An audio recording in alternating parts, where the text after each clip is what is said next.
नमस्कार दोस्तों, ocean network में आपका स्वागत है। आज बात करेंगे पंजाब की, अमृतपाल सिंह की।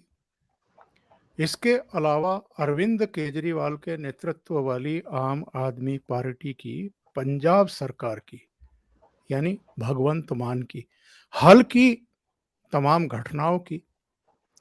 और हम ये भी समझने की कोशिश करेंगे कि एक्चुअल में पंजाब को अशांत बनाए रखने के पीछे कौन सी ताकतें हैं, उनका मोटिव क्या है, मकसद क्या है, और पंजाब ही निशाने पर क्यों है।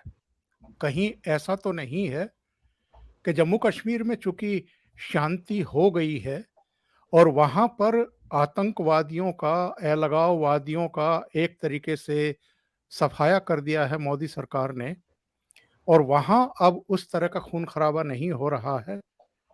तो क्या पाकिस्तान में बैठी हुई या ब्रिटेन में या यूएस में, कनाडा में बैठी हुई जो ताकतें हैं, वो पंजाब को तो नए सिरे से सुलगाने की साजिशें नहीं रच रही हैं? क्योंकि जिस तरह की मनी ट्रेल पकड़ी गई है गुड़गांव में, अमृतपाल का जो एक फाइनेंसर है, उसको पिछले 1 साल में, 2 साल में करीब करीब 35 करोड़ रुपया विदेशों से आया है। तो ये कौन सी ताकतें हैं?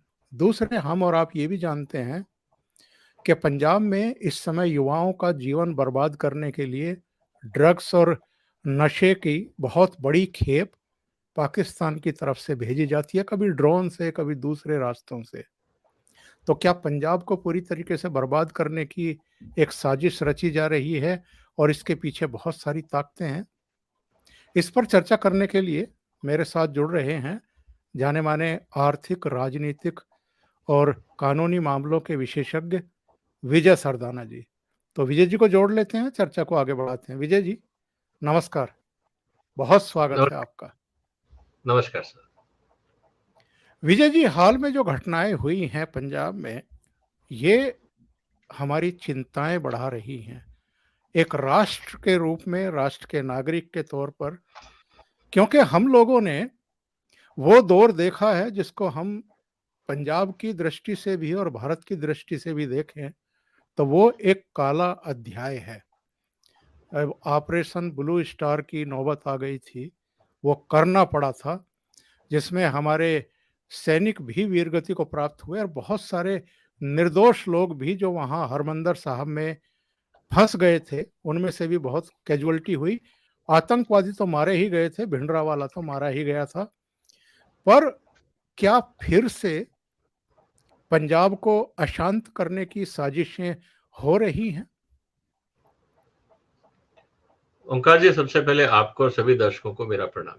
जी, बहुत स्वागत है सर, ये वास्तव में बहुत ही एक गंभीर मुद्दा है, क्योंकि आपने बात करी ऑपरेशन ब्लू स्टार की 1984 में।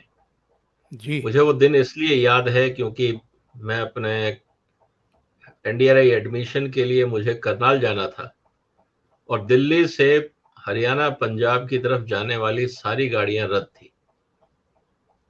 हाँ, उस तरफ जा भी नहीं सकते थे उन दिनों। तो स्थिति निश्चित रूप से काफी डिस्टर्ब थी। ये बात सही है कि दुनिया में ऐसी बहुत सारी ताकतें हैं जो नहीं चाहती कि भारत आगे बढ़े, भारत समृद्ध हो।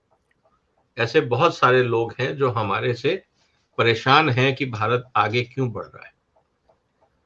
और इस पूरे प्रोसेस के अंदर अगर हम उनकी बात समझें तो उनको ऐसे लोग चाहिए जिनको वो, जिसे कहते हैं ना, कि पाल पोस के बड़ा करें और सांप की तरह वो हमें डसें। ऐसे बहुत सारे लोग हैं और इनको पालने के लिए जो खर्चा होता है वो लोग देने को तैयार हैं। इनको जिनके इशारों पे काम करना होता है, इनके जो हैंडलर्स हैं, वो लोग तैयार हैं। तो भारत में ऐसी कठपुतलियों को ढूंढना, उनको खिलाना पिलाना, जिसको कहते हैं आस्तीन के सांप पालना हिंदुस्तान में, ये खेल बहुत समय से चल रहा है। और इस समय जो पंजाब में हो रहा है उसका एक और एपिसोड आप मान सकते हैं। तो इसीलिए मुझे लगता है कि ये जो चिंताएं हैं ये वाजिब हैं। और हम अपने देश का जो भला चाहते हैं उनके लिए निश्चित रूप से चिंता की बात है, क्योंकि इससे हमारे यहाँ पे डेवलपमेंट रुकता है और इसको सही दिशा पे अगर हम नहीं लाएंगे तो जो देश की जो तरक्की होती है उसमें बाधा आएगी, जो देश के लिए ठीक नहीं है। और पंजाब को अशांत बनाए रखने, आतंकवादी गतिविधियों को चलाए रखने, अमृतपाल जैसे दुबई में ट्रक चलाने वाले, कैब चलाने वाले को भिंडरावाला का रूप धारण करके पंजाब में भेजने, युवाओं को गुमराह करने, उनको पुलिस स्टेशन पर हमला करवाने, इसके पीछे जो मकसद है वो आपको क्या लग रहा है? सर, मकसद बहुत सिंपल है।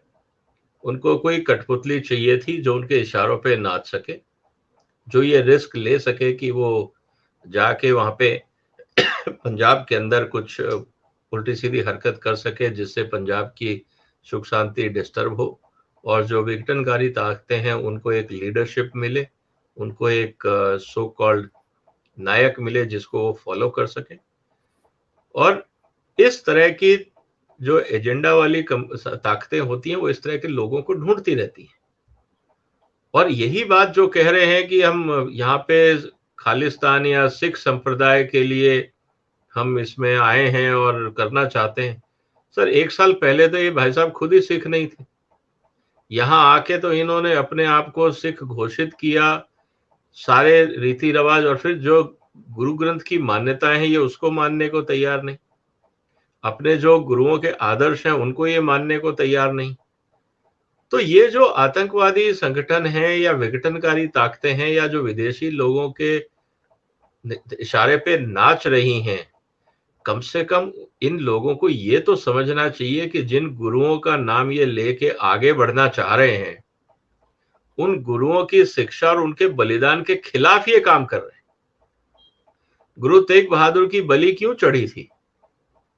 उनका जो शीश धड़ से अलग किया गया था वो क्यों किया गया था? कि इन्हीं ताकतों के खिलाफ उन्होंने स्टैंड लिया था जिनकी ताकतों के हाथ में ये लोग बिक गए। भाई, आप किसके लिए क्या कर रहे थे? औरंगजेब के टाइम पे कितना कत्लेआम हुआ सिखों का? उस समय कहां थे? उनके गुरुओं के साथ क्या किया गया? मुसलमानों के जो नेता थे या उस समय जो मुगल शासक थे उन्होंने जो किया, अब ये उन्हीं पाकिस्तानी एजेंट्स के हाथ में खेल रहे हैं। तो मुझे लगता है कहीं ना कहीं ये बहुत ही चिंता की बात है और इससे बात बिल्कुल पता लगती है कि इनको सिख संप्रदाय से या सिख की भावनाओं से या सिखी जो कल्चर है उससे कोई लेना देना नहीं है। ये विदेशी एजेंट है, किराए के लोग हैं, इनको जो पैसा देगा ये उसकी ट्यून पे डांस करेंगे और यही हो रहा है। विजय जी, सब जानते हैं कि सितंबर 2023 में इसी साल हमारे यहाँ G20 का सम्मेलन होने जा रहा है। पूरी दुनिया की निगाह इस समय भारत पर टिकी हुई है। 200 के करीब देश के अलग अलग हिस्सों में इससे रिलेटेड कार्यक्रम हो रहे हैं। पूरा भारत एक तरीके से इन्वॉल्व है। भारत के लिए एक अपॉर्चुनिटी भी है, जैसा कि प्रधानमंत्री नरेंद्र मोदी ऑलरेडी कह चुके हैं। ठीक ऐसे समय ही बीबीसी एक आपत्तिजनक डॉक्यूमेंट्री 2 पार्ट में जारी करती है। जॉर्ज सोरोस का बयान आना शुरू होता है। राहुल गांधी की लंदन यात्रा होती है, वहाँ इंडियन डेमोक्रेसी को बदनाम करने की चेष्टा होती है। देश के भीतर भी कई ऐसी ताकतें हैं जो अनर्गल प्रलाप करती ही रहती हैं। ये कितनी बड़ी चुनौती इस समय देश के लिए और देशवासियों के लिए है कि ये साल G20 सम्मेलन ये सब शांति से गुजरे और जो भी देश विरोधी ताकतें देश के भीतर या देश के बाहर इसको डिस्टर्ब करने की कोशिश कर रही हैं, उनके मंसूबे कामयाब ना होने पाए। सर, ये तो हमें मानना ही पड़ेगा कि कोई भी देश जो भारत को आगे बढ़ता नहीं देख सकता वो हर स्तर पे और हर मंच पे ये कोशिश करेगा कि भारत की स्थिति अंतर्राष्ट्रीय स्तर पे शर्मनाक हो, क्योंकि वो चाहते यही है, उनका एजेंडा यही है।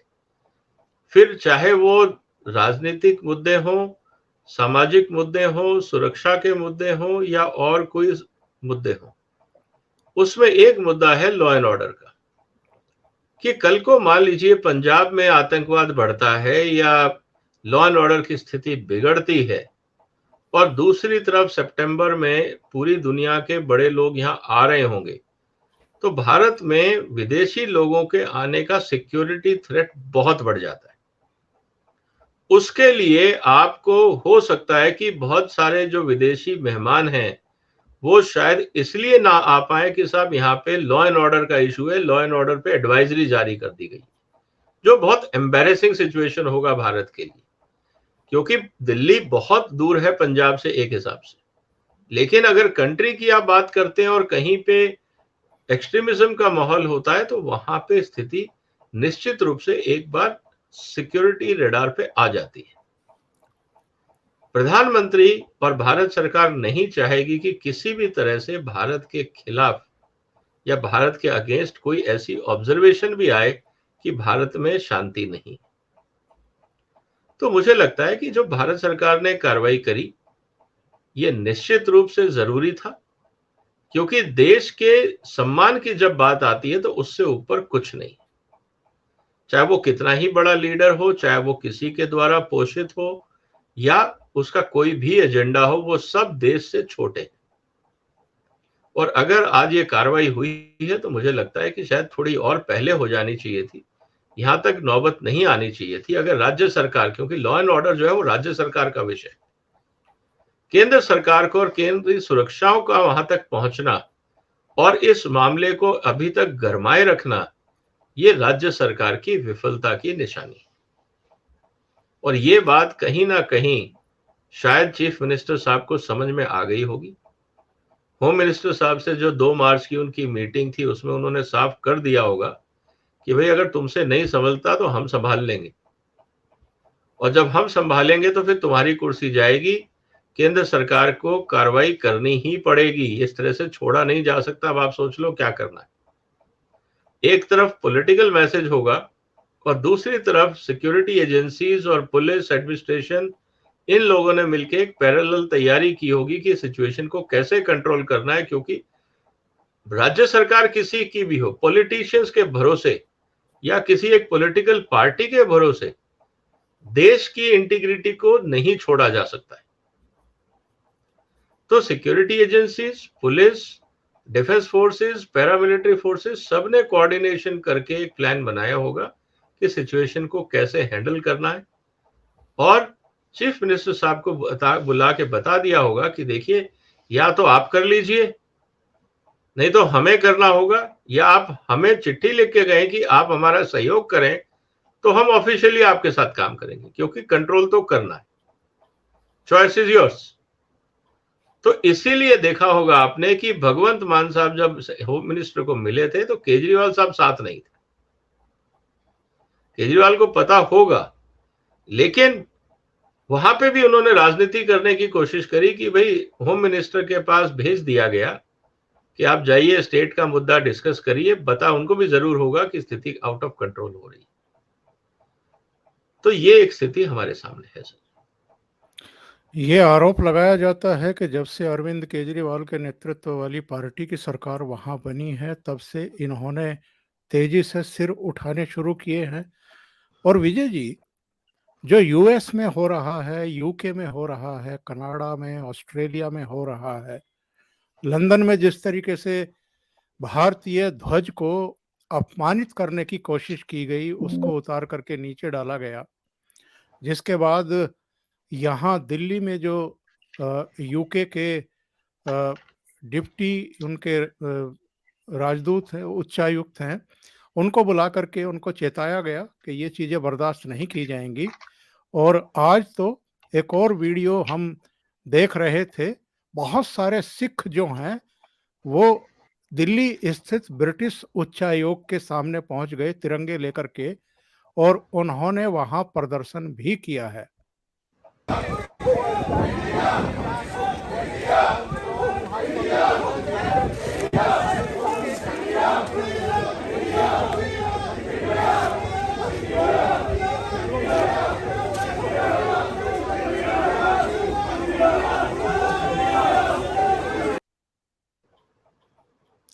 ये जो सिचुएशन क्रिएट हो रही है विदेशों में कि भारत को बदनाम करो, खालिस्तान के एजेंडे को आगे बढ़ाओ, तो ये इससे इन स्थितियों से कैसे निपटा जाएगा और क्या सही रणनीति है गृह मंत्री अमित शाह या प्रधानमंत्री नरेंद्र मोदी की कि किसी भी कीमत पर हम जो देश विरोधी ताकतें हैं या खालिस्तान समर्थक ताकतें हैं उनको सिर उठाने नहीं देंगे, क्योंकि जो दुबई से भेजा गया ये तो अब तक खुलासा हो चुका है कि आईएसआई का पिट्ठू है ये और बहुत डरपोक भी है।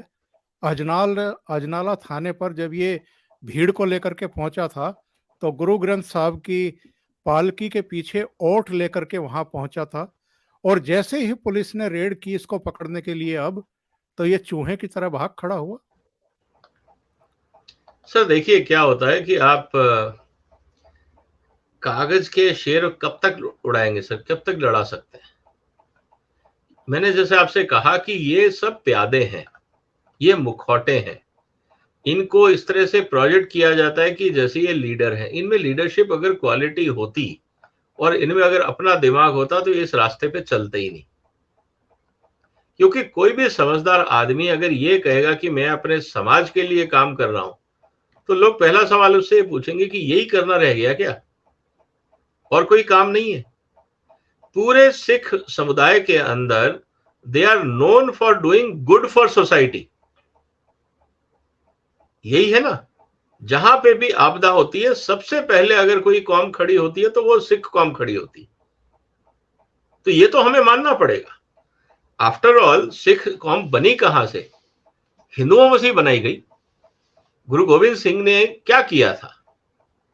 उन्होंने एक वॉरियर फोर्स खड़ी की थी उन आक्रांताओं के खिलाफ जो समाज में गंद मचा रहे थे, जो लोगों को दुखी कर रहे थे।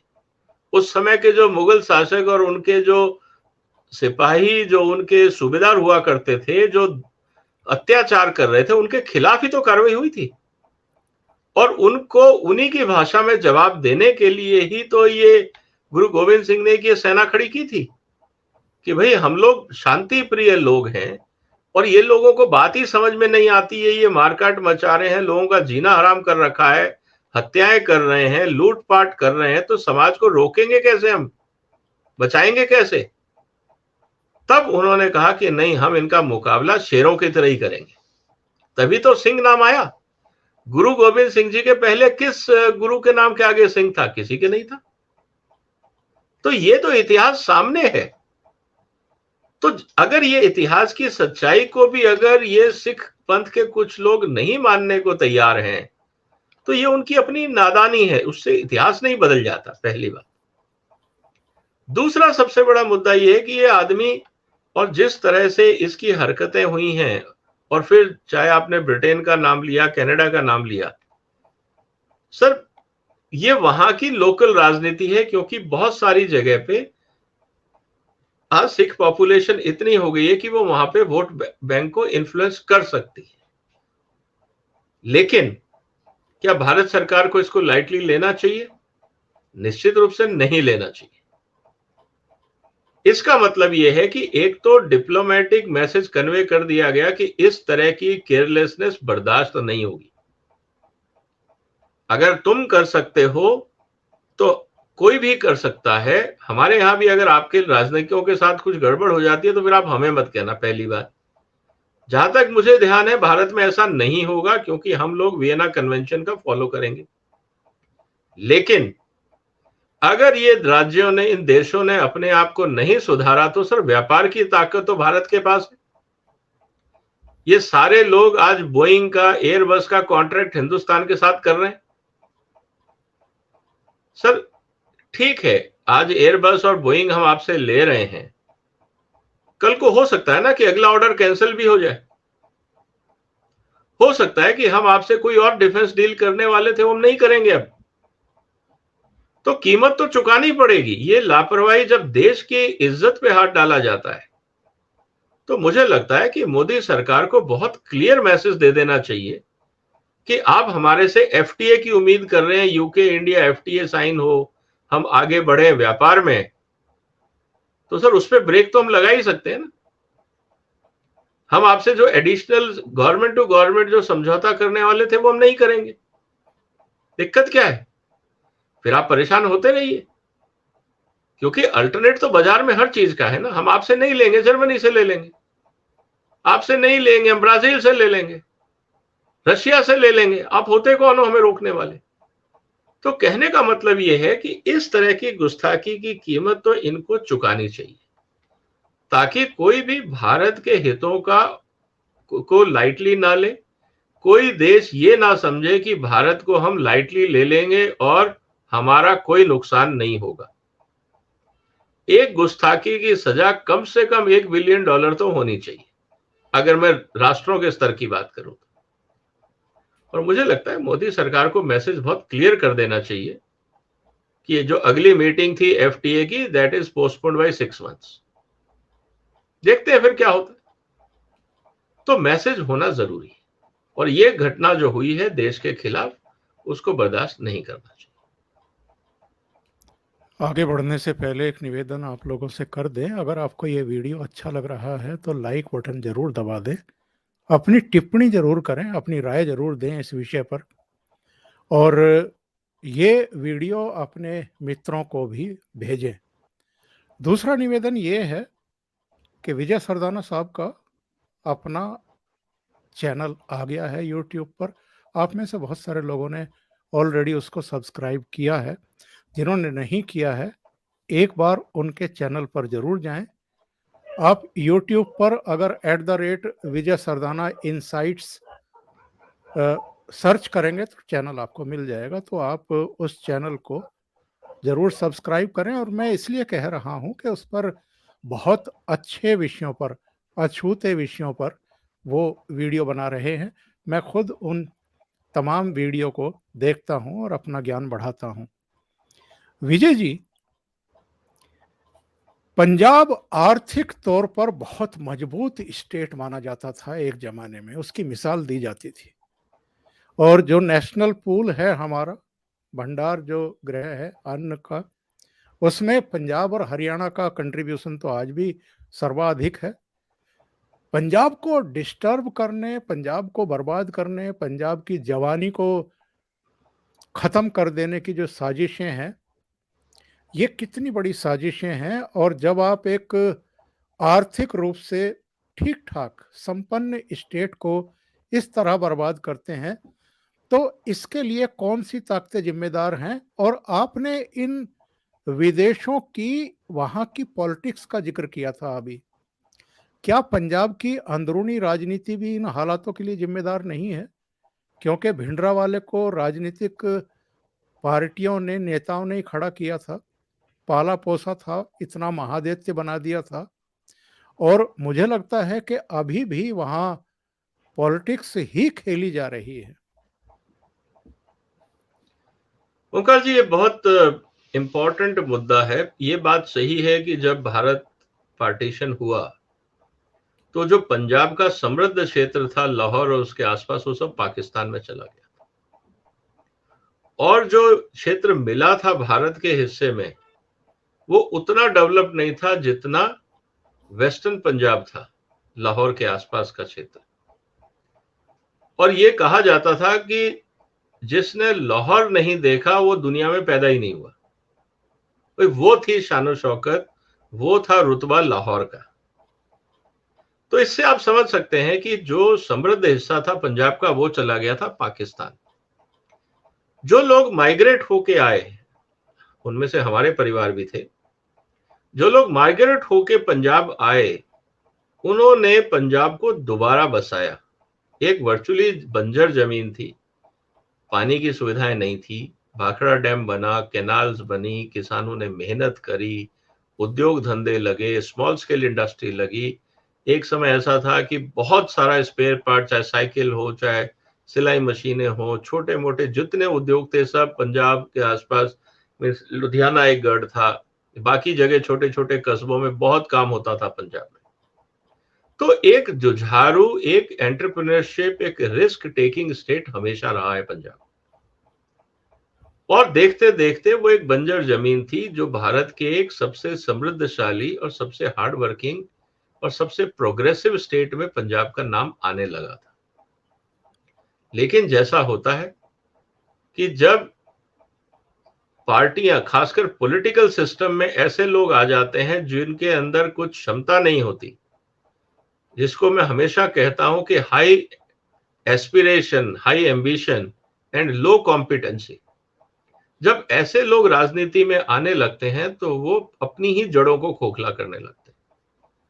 चाहे वो लॉलीपॉप दें, चाहे वो डिवाइड एंड रूल करें, चाहे वो रिलीजियस पॉलिटिक्स करें, वो कभी भी सही काम नहीं करेंगे जो समाज के हित में होगा। वो समाज को बांट के अपना हित साधने की कोशिश करेंगे। और राज्य, हिंदुस्तान के वर्चुअली हर राज्य में ये हुआ तो पंजाब कैसे अछूता रहता। पंजाब में भी वो राजनीतिक गंदगी फैली और उसके कारण, चाहे वो भिंडरावाले का इशू रहा हो या और जो करप्शन के इशू रहे हो, पंजाब में रिलीजियस ओरिएंटेड पार्टियां बनाने की कोशिश की गई हो, ये सब उसके आसपास का एक खेल था। अब सवाल ये है कि विदेशी ताकतें पंजाब पे क्यों टारगेट करती हैं? देखिए, पंजाब के लोग इतने मेहनती थे, उनको ये पता लग गया था कि हम मेहनत तो कर सकते हैं, दुनिया में कहीं भी जाएंगे मेहनत कर लेंगे। तो फिर माइग्रेट होने जब लोग शुरू हुए, चाहे वो यूके गए, चाहे कनाडा गए, चाहे ऑस्ट्रेलिया गए, अमेरिका गए, आपने देखा होगा कि वहां पे इन्होंने जाके काफी सक्सेसफुली अपना काम किया। आज भी आप पंजाब के गांव में चले जाएं तो पंजाब के गांव में, और आप तो काफी गए हैं, चंडीगढ़ आप जी काफी हाँ, रहे हैं, जी हाँ, जी हाँ। तो आपने देखा होगा कि पंजाब के गांव में वो छोटे छोटे झुग्गी झोपड़ी टाइप वाले घर नहीं होते हैं। वहां पे बिल्कुल आलीशान, जिसको आप कह सकते हैं कि 2 स्टोरी 3 स्टोरी के कंक्रीट बड़े घर होते हैं। और और बड़ी आपको गाड़ियां, वहां के, और बड़ी बड़ी गाड़ियां। गाड़ियां, और हर घर के ऊपर आपको एक कोई ना कोई आर्टिस्टिक व्यू मिलेगा। कहीं पे हवाई जहाज बना हुआ, कहीं पे गरुड़, कहीं फुटबॉल, कहीं पानी की टंकियों को भी बड़ा डेकोरेट करके वो बनाते हैं। उससे ये पता लगता है कि पंजाब में प्रॉस्पेरिटी थी और खूब थी। खेती का भी पैसा था, पानी था, और विदेशी जो एफडीआई आता था, वहां मनी ट्रांसफर होके जो परिवारों में आता था एक हिसाब से, क्योंकि जो उनके बच्चे बाहर गए थे वो वापस पैसा भेजते थे, जिससे वो अपने घर बनाते थे, घरों में किराए की दुकानें खोलते थे, कहीं और रियल एस्टेट में लगाते थे, जमीनें खरीदते थे, सुख सुविधाओं का इंतजाम करते थे। तो प्रॉस्पेरिटी तो थी और आज भी दिखती है पंजाब में। उसका खामियाजा ये हुआ कि लोगों ने खेतों में काम करना कम कर दिया, वो राजशाही अंदाज में रहने लगे और खेतों में काम करने के लिए फिर बाहर से मजदूर आने लगे, जिसको हम कहते हैं कि भाई पंजाब का जो एग्रीकल्चर है वो तो यूपी और बिहार, उड़ीसा का लेबर मैनेज करता है। पंजाब का किसान तो अब काम नहीं करता, वो तो अब जी, जी। जमींदार हो गया। और साथ ही साथ अब मशीनें आ गई, ट्रैक्टर्स आ गए, बाकी अप्लायंसेस आ गए। जब ये स्थिति हुई, घर में पैसा था, तो जो बच्चे थे, अगर आप देखें तो पंजाब के अंदर सबसे ज्यादा आपको लग्जरी गाड़ियां मिलेंगी, आपको सबसे ज्यादा शायद स्पोर्ट्स शू का सेल वहां मिलेगा, आपको जितना भी ब्रांडेड प्रोडक्ट है उनका सेल आपको पंजाब के गांव में भी मिलेगा। तो प्रॉस्पेरिटी थी, तो दे कैन अफोर्ड। और उसी जवानी के जोश के अंदर फिर ड्रग्स का माहौल चला, क्योंकि जब आपने मस्ती करनी है तो मस्ती में एक एंगल ये डाल दिया गया कि भाई अगर ड्रग्स नहीं ली तो फिर क्या मस्ती। ये तो कहा ही जाता था कि भाई शराब काफी पी जाती है पंजाब में, लेकिन ड्रग्स नहीं थी। धीरे धीरे ड्रग्स का प्रचार हुआ। उसके बाद पंजाब की हालत बिगड़ने लगी, क्योंकि एडिक्शन होने लगा ड्रग का। और जो ड्रग पेडलर्स थे, जैसे इस समय भी अगर आप देखें तो पंजाब के अंदर जो ड्रग पेडलर्स थे, उनको इस जो भी मुहिम चल रही है, ये जो भगोड़ा है, इसके गैंग में काफी सारे लोग हैं जो ड्रग पेडलर्स थे या ड्रग एडिक्ट थे। तो कहने का मतलब ये है कि स्थिति इतनी खराब होती गई कि जिसके ऊपर अब आप ये कहने लगे कि साहब उड़ता पंजाब, मतलब जो धरातल पे पंजाब था, समृद्ध पंजाब था, वो उड़ता पंजाब का रूप लेने लगा। अब इसका फायदा तो सर दुश्मन उठाएगा। आपको ड्रग्स और भेजी जाएंगी, जब लोग पी रहे हैं तो और भेजो। ड्रोन के माध्यम से ड्रग आने लगी, स्मगलिंग के माध्यम से आने लगी। ड्रग कल्चर को कॉलेजों में, स्कूलों में, पब्स में, बार्स में, रेस्टोरेंट्स में फैलाया जाने लगा और उसका असर हुआ। बच्चे काम करने लायक नहीं रहे, पैसा चाहिए था तो क्राइम का रास्ता सामने आता है। तो ये सब चीजें एक इकोसिस्टम थी, और ये जो लोग पंजाब को बर्बाद करना चाहते हैं वो उनको सूट करता है, क्योंकि पंजाब के अंदर अगर डिस्टरबेंस होता है तो इसका असर पूरे देश पे पड़ता है। कारण ये है कि पंजाब की अपनी एक आइडेंटिटी है।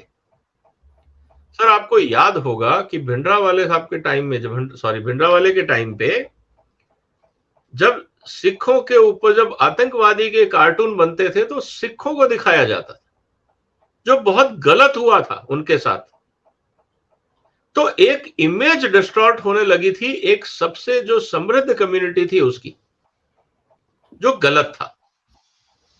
आज वही दोबारा करने की कोशिश की जा रही है, ताकि जब सिख ब्रदर्स और सिस्टर्स जो हमारे देश के बाकी हिस्सों में रहते हैं और काम करते हैं, कहीं ना कहीं मुझे लगता है ये साजिश है कि पंजाब में जितना आप गंद मचाओगे, जितनी अराजकता फैलाओगे, उसका असर बाकी देश के शहरों पे और कस्बों पे पड़ेगा, और लोग सिख कम्युनिटी के साथ डिस्टेंस बनाना शुरू करेंगे, जो घातक होगा। तो ये एक बहुत लंबी साजिश है। दोनों तरफ से जो लोग इस ट्रैप में जा रहे हैं और जो इनको भड़का रहे हैं, हमें इस पे बहुत क्लोजली नजर रखनी चाहिए, क्योंकि हिंदू संस्कृति में सिख समाज का बहुत इंपॉर्टेंट स्थान है। गुरु ग्रंथ साहब, हम ये नहीं कह सकते कि ये सिखों का ग्रंथ है, क्योंकि उनमें जितने उपदेश हैं या जितनी भी उसमें वाणियां हैं, वो पूरे हिंदुस्तान के सारे ग्रंथों का निचोड़ है। गुरु ग्रंथ साहब के अंदर गुरु गोविंद सिंह जी ने, चाहे वो हमारे गीता से हो, रामायण से हो, हमारे जो ग्रंथ बाकी हैं, उन सबसे अच्छी बातें लेके उसमें डाली हैं। उनमें गुरुओं की वाणी है, उनके अपने अनुभव, और जो उन्होंने ग्रंथों से सीखा वो डाला। तो उन्होंने एक समरी ऑफ सारा हिंदुस्तान का कल्चर उस बुक में डाल दिया है। तो वो हमसे अलग तो हो नहीं सकते, लेकिन अलग करने का प्रयास किया जा रहा है। डिवाइड एंड रूल जो अंग्रेजों ने किया था देश में बैठ के, अब कुछ ताकतें डिवाइड एंड रूल बाहर बैठ के करने की कोशिश कर रही हैं।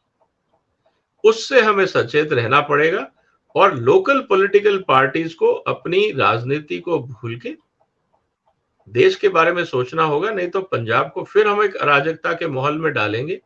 मुझे नहीं लगता कि इस समय देश ये होने देगा, चाहे स्थिति कुछ भी हो।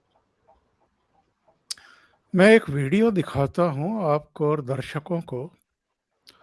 पिछले साल लोक गायक, पंजाबी सिंगर, लोक गायक कहना ठीक नहीं होगा, सिद्धू मूसेवाला की हत्या की गई थी, और बहुत निर्मम तरीके से की गई थी।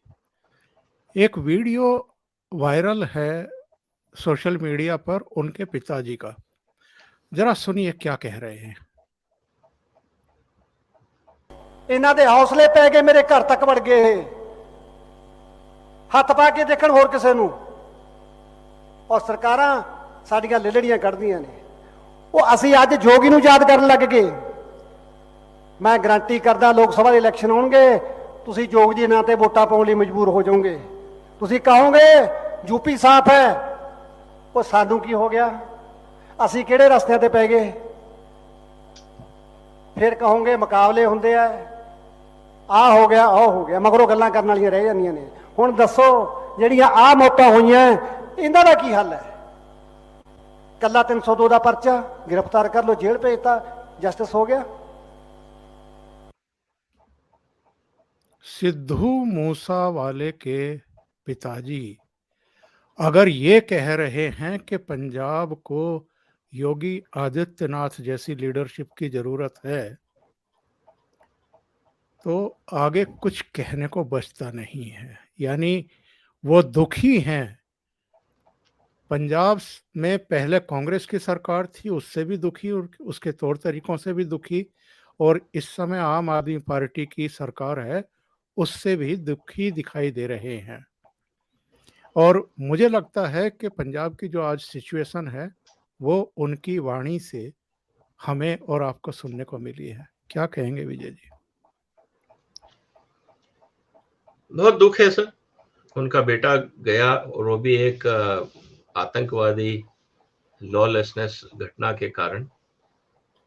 और ये बात उन्होंने सही कही कि इस राज्य के अंदर जिस तरह से लॉलेसनेस बढ़ रहा है, अराजकता बढ़ रही है, तो आपको योगी के रूप में यहाँ पे एक लीडर चाहिए होगा, क्योंकि दुनिया देख रही है कि आज यूपी के अंदर किस तरह से कंट्रोल किया गया है लॉ एंड ऑर्डर को।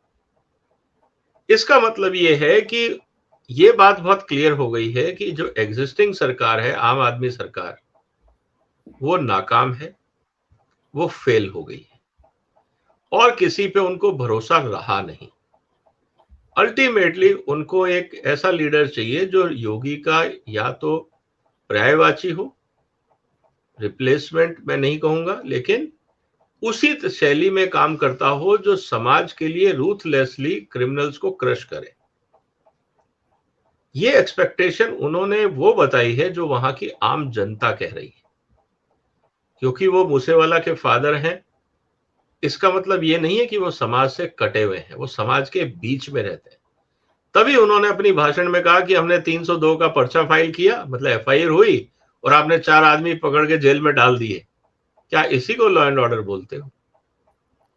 हुआ क्यों? सवाल उनका ये है कि हुआ क्यों ये सब? सरकार क्या कर रही थी, एडमिनिस्ट्रेशन क्या कर रहा था, पुलिस क्या कर रही थी? आतंकवादियों को और इस तरह के एंटी सोशल एलिमेंट्स को पनाह मिली क्यों? ये इनका सर उठा क्यों?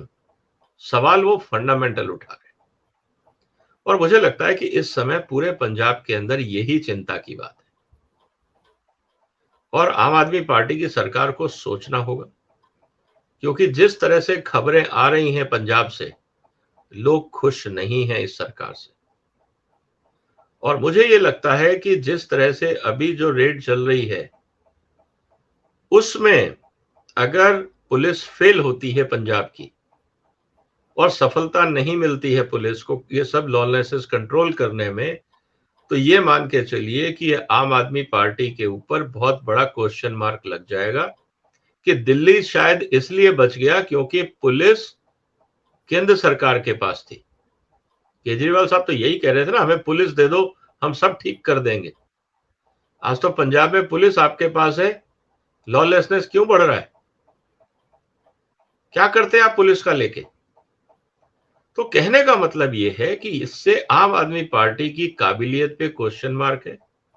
और मुझे लगता है कि कहीं ना कहीं ये बात केंद्र सरकार की एजेंसियों ने, जब मुख्यमंत्री गृह मंत्री से मिले थे, उन्होंने डायरेक्टली या इनडायरेक्टली ये बात समझा दी होगी कि भैया सिचुएशन को कंट्रोल में करो, ऐसे चलने वाला नहीं है, और अगर तुमसे कंट्रोल नहीं होती तो हमें करना आता है और फिर तुम्हें हटना पड़ेगा।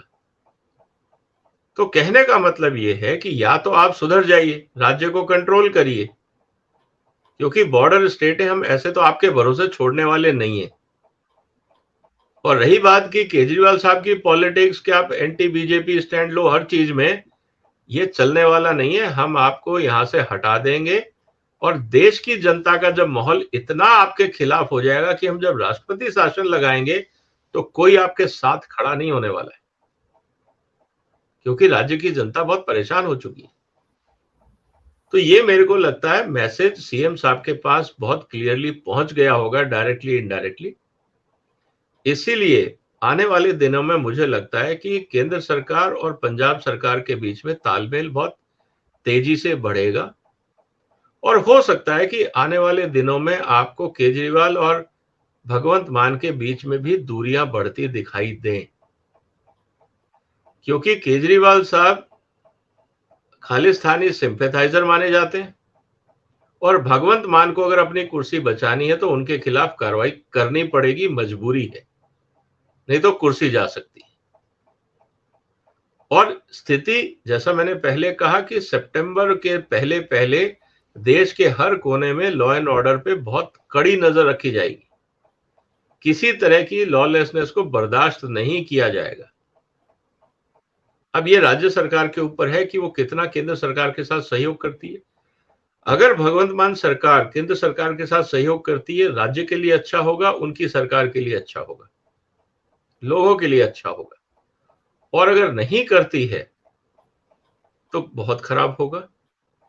केजरीवाल साहब की राजनीति दिल्ली में चलेगी, भगवंत मान साहब बेरोजगार हो जाएंगे। तो मुझे लगता है कि, और दूसरी बात, पंजाब की जनता को यह पसंद नहीं है कि भगवंत मान साहब दिल्ली से रिमोट कंट्रोल से चले। वो कह रहे हैं हमने अपना सीएम बनाया है, ना कि एक रिमोट कंट्रोल की कठपुतली बैठाई है। पंजाब की जनता बहुत खुश नहीं है इस बात से कि केजरीवाल साहब और दिल्ली के लोगों का इंटरफेरेंस पंजाब के अंदर चल रहा है। तो ये पॉलिटिकल इम्प्लीकेशन है, इसका स्ट्रेटेजिक इम्प्लीकेशन है, लॉ एंड ऑर्डर और बाकी चीजों का इम्प्लीकेशन है।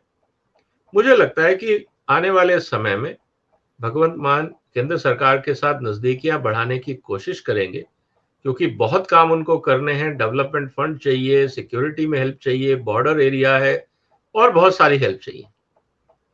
साथ ही साथ जब वो केंद्र सरकार के करीब आएंगे और यहाँ पे जिस तरह से एक्साइज घोटाले में या लीकर घोटाले में, शराब घोटाला जो हुआ है दिल्ली में, केजरीवाल साहब के ऊपर जैसे जैसे आंच बढ़ेगी, मुझे लगता है कि I will not be surprise कि अगर केजरीवाल साहब पे कोई कार्रवाई होती है तो हो सकता है कि शायद लोकसभा चुनाव के आसपास ये ना हो जाए कि पंजाब आम आदमी पार्टी कह दे हम अपने कैंडिडेट खड़े कर रहे हैं, हमारा दिल्ली से या केजरीवाल साहब से कोई लेना देना नहीं।